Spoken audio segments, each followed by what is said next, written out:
Petrol, diesel, gas आणि जीवनावश्यक वस्तूंच्या वाढत्या दरांविरोधात ठाणे शहर काँग्रेसने आक्रमक दोरखंड आंदोलन करत केंद्र सरकार विरोधात जोरदार एल्गार पुकारला। महागाईच्या जोडखंडात जनता अडकली आहे असा संदेश देत शहरातील 3 पेट्रोल पंपावरून काँग्रेस कार्यकर्त्यांनी वाहनांना दोरखंड बांधून मोर्चा काढला। आंदोलनादरम्यान केंद्र सरकार विरोधात जोरदार घोषणाबाजी देखील करण्यात आली। त्यामुळे काही काळ परिसरातील राजकीय वातावरण चांगलेच तापले होते।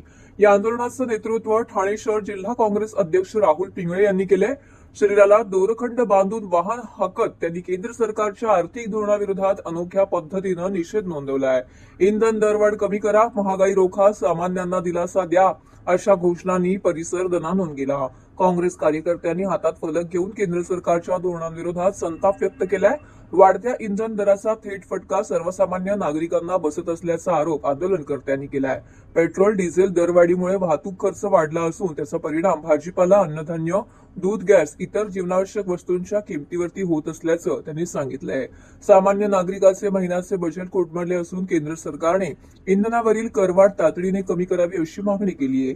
या आंदोलनामध्ये महिला अध्यक्ष स्मिता वैती, सेवादल अध्यक्ष रवी कोळी, प्रदेश सदस्य निशिकांत कोळी, भालचंद्र महाडिक, महेंद्र म्हात्रे, शिरीष घरत, प्रसाद पाटील, कामगार नेते मोहन तिवारी, रवींद्र आंग्रे, दयानंद इंगळे, ब्लॉक अध्यक्ष आनंद सागर यांचा असंख्य कार्यकर्ते येथे उपस्थित होते। महागाई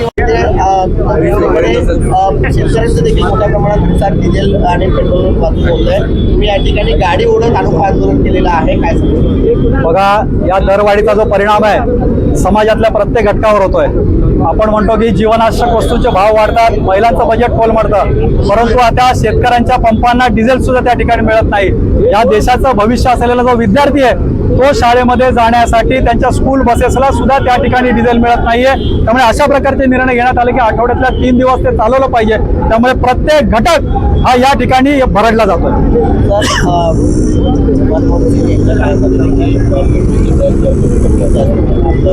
मनमोहन सिंगांच्या काळामध्ये साड्या दराने प्रति बॅरल आम्ही त्या ठिकाणी घेत होतो, परंतु त्याच्यावरती सबसिडी देऊन ही भारतातली जनता यांना कमी दराने देत होतो।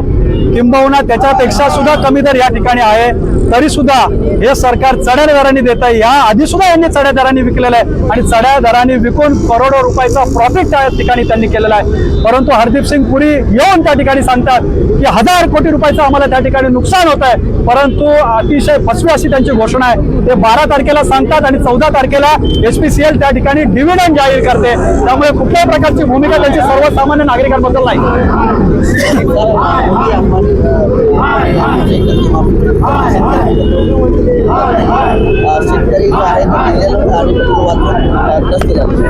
बघा, परदेश दौरे ते जर करतायत त्यांच्या व्यापारी मित्रांसाठीच करतायत, अडाणींसाठीच करतायत, अंबानींसाठीच करतायत, परंतु देशावर संकट आल्यानंतर आव्हान मात्र सर्वसामान्य जनतेला करतायत। सर्वसामान्य जनतेला सांगतात की तुम्ही ऑनलाईन करा, वेगवेगळ्या प्रकारच्या घोषणा त्या जनतेसाठी करतायत। तर माझं नरेंद्र मोदींना आणि भारतीय जनता पक्षाला सरकारला आव्हान आहे, मागील काळामध्ये ज्यावेळी देशावर अशा पद्धतीची संकट आलेली होती, मग राजा असतील, महाराजा असतील, सरंजाम असतील, त्यांनी आपली संपत्ती या देशाला दान केलेली होती।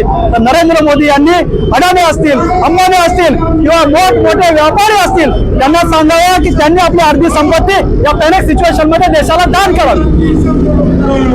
काँग्रेस